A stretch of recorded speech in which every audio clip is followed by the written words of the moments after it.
भारत में दो संस्कृतियां हैं। एक संस्कृति का नाम है जैन और बौद्धों की जो संस्कृति, उसका नाम है श्रमण संस्कृति। उसका जोर है श्रम करो तो मिलेगा, तुम जितना करोगे उतना मिलेगा। उनकी जीवन के प्रति दृष्टि गणितज्ञ की दृष्टि है। फिर उनसे बिल्कुल भिन्न हिंदुओं की संस्कृति है, वो प्रसाद की संस्कृति। किसी ने कभी उसे प्रसाद नाम दिया नहीं, लेकिन देना चाहिए। जैन बौद्ध तो अपनी संस्कृति को श्रमण कहते हैं। ब्राह्मण की संस्कृति को, हिंदू की संस्कृति को प्रसाद कहना चाहिए, क्योंकि उसका कहना यह है कि तुम कुछ भी, कितनी ही योग्यता अर्जित कर लो, तुम परमात्मा को पाने के हकदार कभी भी नहीं हो सकते। वो इतना बड़ा है, तुम्हारी योग्यता सदा छोटी रहेगी। अगर योग्यता से ही उसे पाना है तो पाने की बात ही छोड़ दो, फिर ये मिलना होने ही वाला नहीं। वो तो मिलता प्रसाद से है। इसका ये अर्थ नहीं कि तुम कुछ मत करो, मिलेगा तो राह पर। तुम कुछ करो, लेकिन तुम्हारे करने से नहीं मिलता है, तुम्हारे करने से मिलने की संभावना बढ़ती है। जैसे सांझ आए मजदूर थे, कम से कम आए तो थे, किया कुछ भी न था। तुम राह पर पाए जाने चाहिए, खोजते हुए तुम मिलने चाहिए। परमात्मा प्रसाद की तरह बरस जाता है, और जिन्होंने भी उसे जाना है उन सभी ने यह कहा है कि अब हम जब देखते हैं लौट कर पीछे, तो जो हमने किया था वो तो ना कुछ था। क्या किया था, क्या करोगे? रोज सुबह घंटे भर आंख बंद बैठ के माला फेरी थी। इसको तुम परमात्मा को पाने का पर्याप्त आधार मानते हो? कि तुमने राम राम जपा था रोज घंटे भर बैठकर?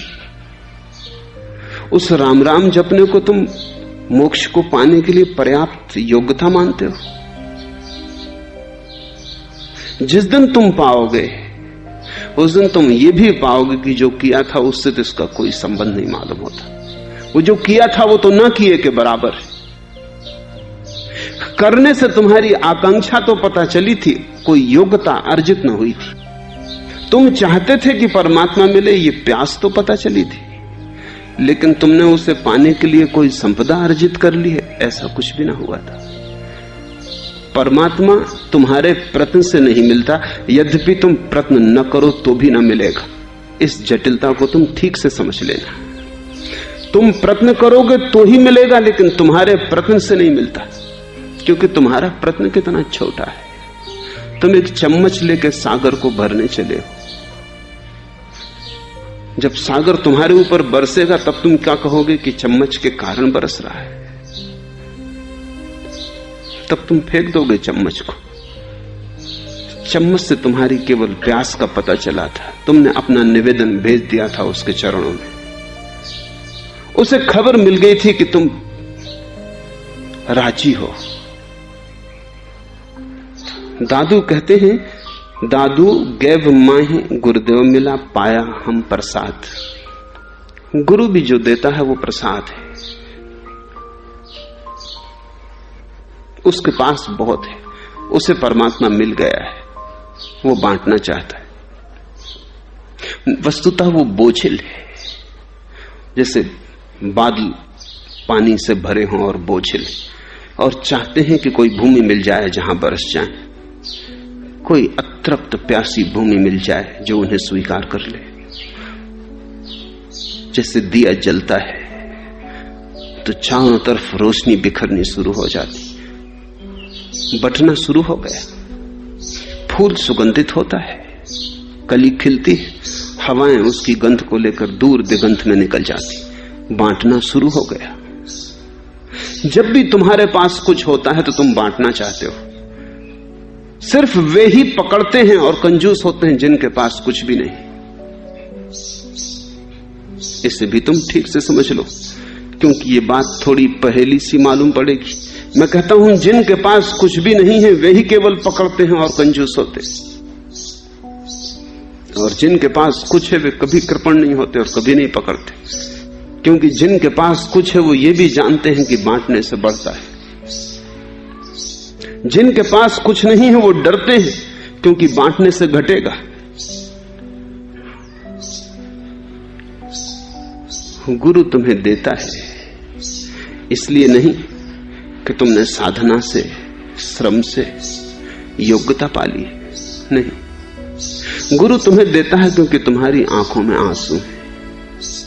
गुरु तुम्हें देता है क्योंकि तुम्हारे हृदय में प्यास है। गुरु तुम्हें देता है क्योंकि तुम्हारी श्वास श्वास में एक खोज है। बस इतना काफी है। तुम पात्र हो क्योंकि तुम खाली हो। पात्रता से कारण तुम पात्र नहीं हो।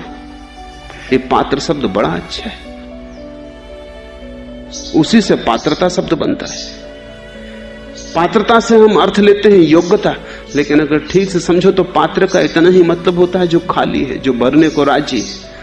कोई अगर भरे तो वो बाधा ना डालेगा, बस पात्र का इतना ही अर्थ होता है। धर्म के जगत में इतनी ही पात्रता है कि तुम खाली हृदय को लेकर खड़े हो जाओ, गुरु का प्रसाद तुम्हें भर देगा। पाया हम प्रसाद मस्तक मेरे कर धरया, देखा अगम अगाध। दादू कहते हैं मेरे सिर पर हाथ रख दिया गुरु ने। किस सिर पर हाथ रखा जा सकता है? जो सिर झुका हो, अन्यथा हाथ रखा ही नहीं जा सकता। सिर्फ झुके सिर पे हाथ रखा जा सकता है। सिर्फ झुका सिर ही गुरु के हाथ से मिल सकता है। जैसे नदी की धार नीचे की तरफ बहती, गहरी से गहरी खाई की तरफ बहती और अंततः सागर में गिर जाती, क्योंकि सागर सबसे बड़ी खाई है।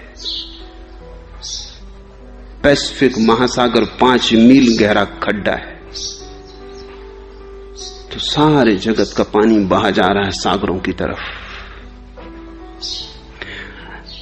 पूरब ने एक पूरा विज्ञान खोजा है।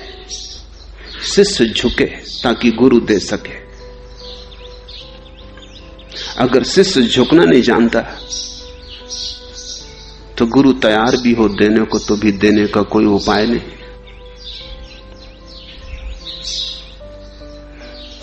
मेरे पास कई बार लोग आते हैं, वो कहते हैं कि क्या संन्यास्त होना जरूरी है तभी आप हमारी सहायता करेंगे? मैं उनसे कहता हूं मेरी सहायता तुम्हें सदा उपलब्ध है, लेकिन संन्यास्त होकर ही तुम उसे पा सकोगे। मेरे तरफ से उपलब्ध होने से कोई फर्क नहीं पड़ता, तुम्हारी तरफ से लेने की क्षमता भी तो होनी चाहिए।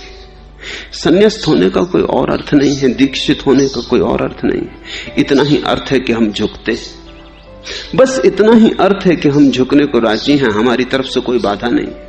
अगर आप बरसो तो हमारा पात्र सामने रखा है।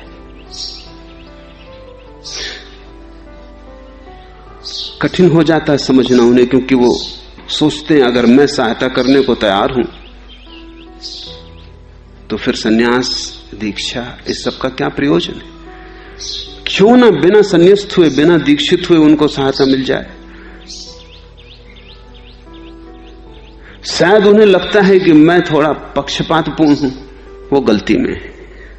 मैं उन्हें भी देना चाहता हूं, लेकिन वो लेने को राजी नहीं। वो ऐसे ही जैसे पहाड़ की चोटी हो, बहती गंगा की धार से कहे कि क्या तू सागर को ही दिए चली जाएगी? हम भी खड़े हैं, आखिर हमारी तरफ क्यों नहीं चली आती? तो गंगा कहेगी मैं तो राजी हूं, लेकिन तुम इतने ऊंचे खड़े हो कि वहां तक आने का कोई उपाय नहीं। जलधार नीचे की तरफ जा रही, गुरु से शिष्य की तरफ एक जीवंत धार बहती है। अगर तुम ठीक समझो तो वही स्वर्ग की गंगा है। गुरु की तरफ से एक प्रसाद बहता है, लेकिन उसके लिए तुम्हें झुके हुए होना जरूरी है, तभी तुम उसे झेल पाओगे। अन्यथा वो बरसेगा भी और तुम खाली के खाली रह जाओगे। अगर तुम पहले से ही भरे हुए हो तो तुम खाली रह जाओगे, अगर तुम खाली हो तो भर जाओगे। इसलिए तो धर्म पहेलियों जैसा लगता है। पहेलियां हैं लेकिन सीधी साफ है, जरा सी भी समझ हो तो अड़चन नहीं है। नदी बह रही है, तुम प्यासे खड़े हो, झुको, अंजलि बनाओ हाथ की, तो तुम्हारी प्यास बुझ सकती। लेकिन तुम अकड़े ही खड़े रहो जैसे तुम्हारी रीढ़ को लकवा मार गया हो। तो नदी बहती रहेगी तुम्हारे पास और तुम प्यासे खड़े रहोगे। हाथ भर की ही दूरी थी, जरा से झुकते कि सब पाले थे, लेकिन उतने झुकने को तुम राजी न हुए। और नदी के पास छलांग मार के तुम्हारी अंजलि में आ जाने का कोई उपाय नहीं, और आ भी जाए अगर अंजलि बंधी न हो तो भी आने से कोई सार न होगा। शिष्यत्व का अर्थ है झुकने की तैयारी। दीक्षा का अर्थ है अब मैं झुका ही रहूंगा। वो एक स्थायी भाव है। ऐसा नहीं कि तुम कभी झुके और कभी नहीं झुके। शिष्यत्व का अर्थ है अब मैं झुका ही रहूंगा। अब तुम्हारी मर्जी, जब चाहो बरसना, तुम मुझे गैर झुका न पाओगे। मस्तक मेरे कर धरिया देखा अगम अकात। और जब झुका हुआ सिर हो शिष्य का तो बड़ी क्रांतिकारी घटना संभव हो जाती है। मनुष्य के शरीर में 7 चक्र हैं। साधारणतः तुम पहले ही चक्र से परिचित हो पाते हो, क्योंकि प्रकृति उसी चक्र के साथ अपना सारा काम चलाती है। वह काम चक्र मूलाधार, जहां से काम वासना उठती है, जहां से जीवन का प्रवाह चलता रहता है। लेकिन वो सबसे नीचा चक्र है। उस चक्र में जीने का अर्थ है जैसे कोई आदमी महल के होते हुए बस महल के बाहर पोर्च में ही घर बना ले। पोर्च भी महल का हिस्सा है और सुंदर है। मेरे मन में कोई निंदा नहीं है किसी बात की। पोर्च में कुछ भी बुरा नहीं। पोर्च बिल्कुल सुंदर है, उसकी जरूरत है। बाहर से आए तो पोर्च से गुजरना पड़ेगा, भीतर से गए तो पोर्च से गुजरना पड़ेगा।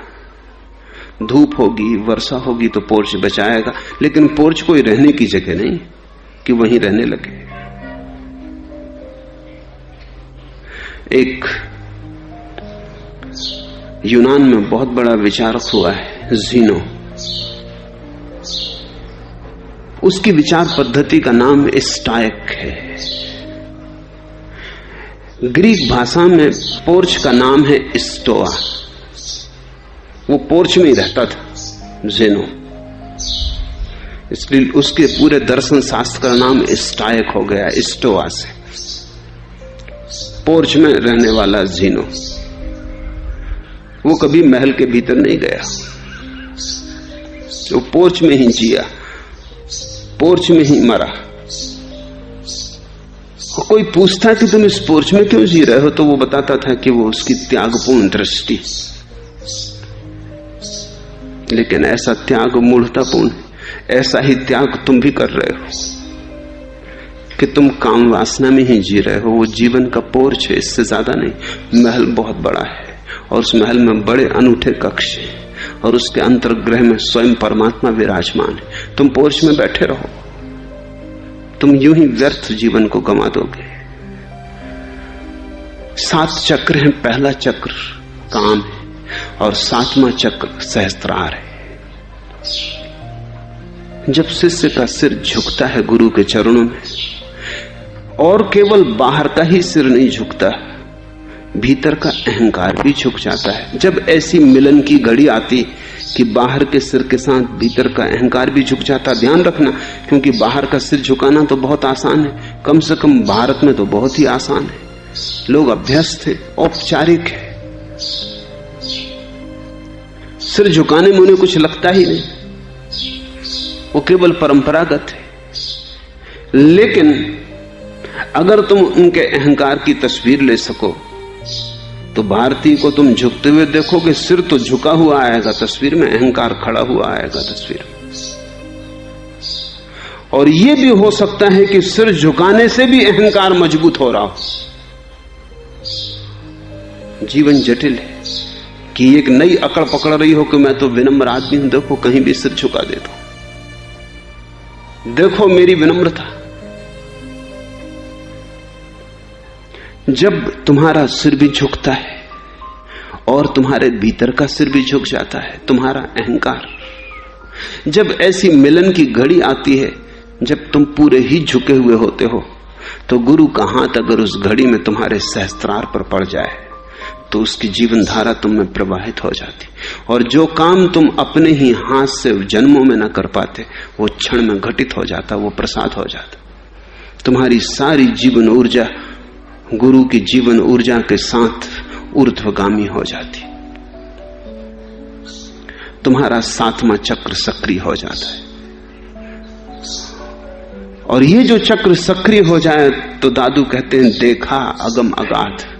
इसलिए वो प्रसाद कहते हैं अपने बस से ये नहीं हुआ है, अपनी तरफ से कुछ भी ना किया था, सिर्फ झुक गए थे, ये भी कोई करना। लेकिन गुरु का हाथ पड़ गया सिर पर और क्षण भर में एक क्रांति हो गई।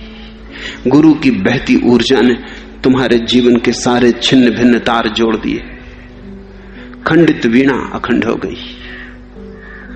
जो कल तक टूटी धार थी संयुक्त हो गई। कल तक क्षण भर पहले तक जिस भीतर के मंदिर का तुम्हें कोई पता न था उसका कलश दिखाई पड़ने लगा। इस जीवन को अगर तुमने काम वासना से देखा है तो ये संसार है। इसी जीवन को अगर तुमने सहस्त्रार से समाधि से देखा है तो यही अगम अगाध है। संसार यही है, कुछ बदलता नहीं। तुम्हारी दृष्टि तुम्हारे खड़े होने की जगह बदल जाती, और जिस दिन तुम समाधि के केंद्र से संसार को देखते हो संसार बचता ही नहीं, परमात्मा ही दिखाई पड़ता है। हर फूल पत्ते में वही, हर कंकड़ पत्थर में वही, आकाश चांद तारों में वही। लोगों में झांको और तुम उसी को पाते हो। हवा के झोंके को स्पर्श करो, उसी का स्पर्श होता है। आंख बंद करो वही दिखाई पड़ता, आंख खोलो वही दिखाई पड़ता है। लेकिन ये जीवन ऊर्जा जब समाधि के द्वार से देखती है, गैब माही गुरुदेव मिला पाया हम प्रसाद, मस्तक मेरे कर धर्या देखा अगम अगाध। दादू सतगुरु सु सहजे मिला लिया कंठ लगाई, दया भली दयाल की तब दीपक दिया जलाई। एक एक शब्द को समझने की कोशिश करना, क्योंकि दादू जैसे लोग एक शब्द भी व्यर्थ उपयोग नहीं करते। बोलना उनका रस नहीं है, एक एक शब्द किसी भीतर के गहरे विज्ञान की तरफ इशारा करता है। सतगुरु सु सहजे मिला। सतगुरु से मिलने का एक ही उपाय है कि तुम सहज हो रहो। जितने तुम असहज होगे, जितने जटिल होगे, जितने कठिन होगे, उतना मिलन मुश्किल हो जाएगा। सतगुरु से तो तुम ऐसे मिलो जैसे तुम एक छोटे बच्चे हो। पांडित्य को घर रख जाओ, जहां जूते उतारते हो वहीं अपनी सारी खोपड़ी भी उतार दो। स्नान करके जाओ, शरीर का धूल धमास ही नहीं झाड़ दो, भीतर के विचार भी वहीं छोड़ जाओ। गुरु के पास तो ऐसे जाओ जैसे तुम एक छोटे बच्चे हो, जिसे कुछ भी पता नहीं, जिसके होने में कहीं भी कोई आड़ा तिरछपन नहीं, जो सीधा सरल है, प्राकृतिक है। अब ये बड़ी उलझन की बात है, क्योंकि सारी सभ्यता, समाज, संस्कृति तुम्हें जटिल बना रही। समाज तुमसे कहता है भीतर तुम कुछ भी हो, बाहर कुछ और बताओ। भीतर क्रोध है, कोई फिक्र नहीं, संभाले रहो, बाहर मुस्कुराओ। आदमी को देख के तुम्हें लगता है कि कहां से इस दुष्ट के दर्शन हो गए, मगर कहो उससे कि आपके मिलने से बड़ा प्रसन्नता हुई, बड़ा आनंद हुआ, बड़े दिनों में दर्शन हुए। कहो यही।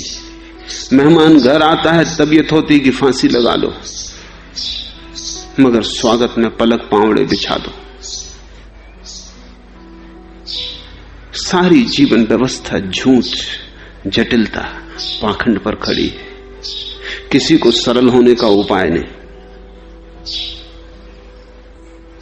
लेकिन गुरु से ऐसे मिलना ना होगा। गुरु के पास अगर तुम ये सब समझदारियां लेके गए तो तुम पास पहुंच ही ना पाओगे।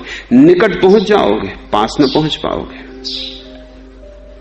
शरीर के पास हो जाओगे, गुरु के पास ना हो पाओगे। गुरु के पास होने का तो एक ही उपाय है, सहजता। अगर तुम दूर हो गुरु से तो उसका केवल एक ही कारण होगा कि तुम असहज हो। सहज हो जाओ, तत्क्षण तुम पास हो। हजारों मील का फासला हो भला, अगर तुम सहज हो, तुम गुरु के पास हो और तुम गुरु के बिल्कुल पास बैठे हो, शरीर से शरीर लगा के बैठे हो, लेकिन असहज हो, तो हजारों मील का फासला है।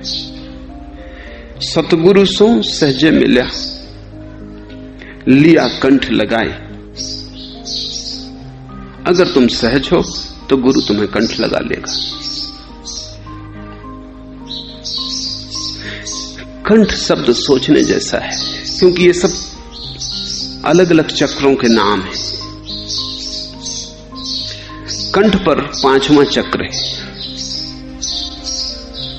और जिसका कंठ का चक्र जाग गया हो उसका गद्य भी पद्य हो जाता है। उसके बोलने में एक माधुर्य आ जाता है, उसके शब्दों में एक शून्य, उसके मौन में भी बड़ी मुखरता होती और उसकी मुखरता में मौन की छाया होती। जिसके कंठ का 5वां चक्र सजीव हो गया होता है, जब ऊर्जा ऊपर की तरफ जाती है तो एक एक चक्र को पार करती। पहला चक्र काम चक्र है, दूसरा चक्र नाभि के नीचे है। दूसरे चक्र में जब ऊर्जा आती तो भय समाप्त हो जाता है, अभय उपलब्ध होता है, क्योंकि दूसरे चक्र से ही मृत्यु का संबंध है। जब दूसरे चक्र को तुम पार कर लिए, मृत्यु को पार कर लिए। इसलिए जब भी तुम्हें भय लगता है तब तुमने सोचा होगा, समझा होगा कि तत्क्षण तुम्हारे पेट में कुछ गड़बड़ होनी शुरू हो जाती। बहुत भयभीत अवस्था में तो आदमी का मलमूत्र भी त्याग हो जाता है। वो इसलिए हो जाता है कि भय का चक्र इतना सक्रिय हो जाता है कि पेट को खाली करना जरूरी हो जाता है।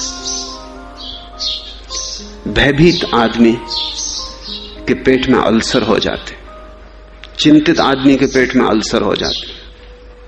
अल्सर का कुल इतना ही मतलब है कि भय का चक्र इतने जोर से घूम रहा है कि तुम्हारे शरीर को ही उसने पचाना शुरू कर दिया। उसने पेट की चमड़ी को पचाना शुरू कर दिया, इसलिए अल्सर पैदा होने शुरू हो गए। जब ऊर्जा भय के चक्र से पार हो जाती, तुम निर्भीक हो जाते हो, अभय हो जाते हो, मौत दिखाई नहीं पड़ती, सभी जगह अमृत प्रतीत होने लगता है। फिर तीसरा चक्र नाभि के ऊपर है। उस तीसरे चक्र पर आते ही तुम्हारे जीवन में कुछ अनूठा संतुलन मालूम होने लगता है, एक बैलेंस, अति नहीं रह जाती। अन्यथा साधारणता जीवन में अतियां हैं। या तो तुम एक अति पर जाते हो कि भोग लो, या त्याग कर लो, या तो बहुत भोजन कर लो, या उपवास कर लो। बस ऐसे अतियों पर डोलते रहते हो। कभी ध्यान कर लिया बैठ के 4 घंटे, फिर 4-6 दिन के लिए नींद ले ली। जैसे ही तुम तीसरे चक्र पर आते हो, अति विलीन हो जाती, संतुलन पैदा होता है। जब तुम चौथे चक्र पर आते हो तो चौथा चक्र हृदय का चक्र है। तब तुम्हारे जीवन में पहली दफा प्रेम पैदा होता है। उसके पहले तुम प्रेम की बात करते हो, चर्चा चलाते हो, वो चर्चा और बातचीत ही है। उसके पहले तुम्हारा सब प्रेम काम वासना का ही छिपा हुआ रूप है। शब्द के आवरण तुम कुछ भी लपेटो, भीतर काम वासना नंगी खड़ी है। हृदय पर जब ऊर्जा आती है तभी तुम्हारे जीवन में प्रेम का प्रादुर्भाव होता है, काम विसर्जित हो जाता है। फिर 5वां चक्र है कंठ पर। कंठ पर आते ही ऊर्जा सत्य को अभिव्यक्ति देने की क्षमता को उपलब्ध होती। जरूरी नहीं कि सुनने वाला समझ पाए। सुनने वाला भी तभी समझ पाएगा जब उसका भी पांचवा चक्र सक्रिय हो जाए। तो गुरु जब बोलता है शिष्य से, अगर शिष्य का भी पांचवा चक्र सक्रिय हो, वही है अर्थ लिया कंठ लगाए। तभी शिष्य समझ पाएगा जो बोला गया है वही, अन्यथा बोलेगा गुरु कुछ, शिष्य समझेगा कुछ। तुम समझोगे अपनी समझ के अनुसार। अगर तुम्हारी ऊर्जा पहले ही चक्र पर है तो गुरु कुछ कहेगा, तुम कुछ समझोगे, तुम्हारी सारी समझ में काम वासना होगी। अगर तुमने भय को पार नहीं किया है तो तुम्हारी परमात्मा की तलाश भी भय पर ही आधारित होगी। तुम अगर प्रार्थना भी करने जाओगे तो तभी जाओगे जब तुम्हारे प्राण भयभीत होंगे, अन्यथा तुम न जाओगे। इसलिए लोग सुख में नहीं जाते, दुख में जाते। सुख में कौन परमात्मा की याद करता है? क्या लेना देना परमात्मा से? जब दुखी होते तब जाते, तब भय से कपते। मरते समय नास्तिक तक आस्तिक हो जाते। जब आदमी सफल हो रहा होता है, जवान होता है, स्वस्थ होता है और सब तरफ से जिंदगी जीतती मालूम पड़ती, तब आस्तिक भी नास्तिक हो जाते। जब पैर कपने लगते, जीवन ऊर्जा बिखरने लगती, उतार आता है, ज्वार जा चुका और बाटे का क्षण आता है, तब नास्तिक भी आस्तिक होने लगते। मरते वक्त वो भी ईश्वर की सोचने लगते। तो अगर तुम्हारी ऊर्जा पांचवें चक्र पर नहीं है तो गुरु कुछ कहेगा, तुम समझोगे कुछ। अगर पांचवें चक्र पर है तो गुरु कुछ भी ना कहे तो भी तुम वही समझोगे जो गुरु कहना चाहता था।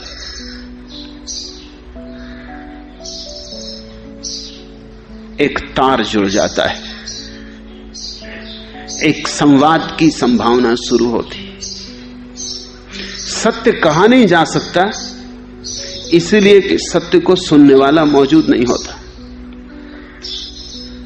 सत्य को सुनने वाला मौजूद हो, सत्य निश्चित कहा जा सकता है।